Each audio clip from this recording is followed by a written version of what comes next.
Une âme pour demeurer saine n'a qu'un seul besoin, c'est de vivre dans un esprit sain, lui-même habitant dans un corps sain. Cette phrase n'est pas anodine, c'est l'une des devises centrales d'un animé qui a marqué toute une génération. Il est impossible pour une personne de la génération Z de ne pas connaître Soul Eater. Avant de continuer la vidéo, je tiens à remercier toutes ces personnes qui viennent tout récemment de s'abonner à mon compte. Merci de commenter, de partager, de liker et aussi de vous abonner, car ici on parle animé, manga, jeux vidéo, dessins animés et plein d'autres encore. Une âme saine réside dans un corps sain. Cette phrase a un sens tout aussi profond que son origine. Le proverbe latin qui dit « Mens sana in corpore sano ». Cette phrase a plusieurs variantes, mais elle donne le même message. Au Soul Eater, cette devise est répétée par Shinigami. Soul Eater suit des élèves de l'académie Shibusen, une école dirigée par le dieu de la mort Shinigami. Les meisters combattant aux côtés d'armes vivantes afin de récolter des âmes et empêcher la naissance d'un nouveau Kishin, une incarnation de la folie. Le manga a été créé et dessiné par Atsushi Okubo, republié de 2004 à 2013 en 25 volumes. L'anime du studio Bones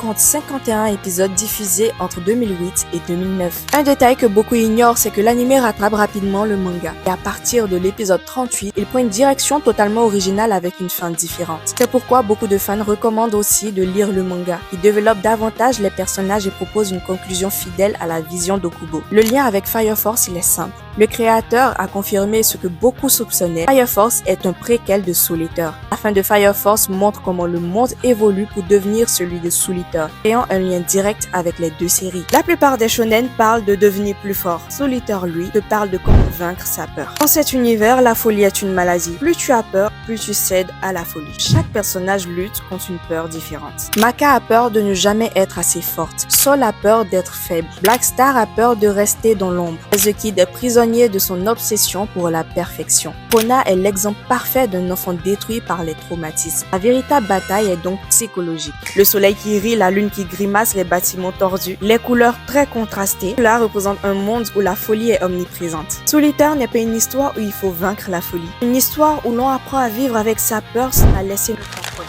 Et c'est peut-être pour ça que près de 20 ans après, cette œuvre reste la plus unique en son genre.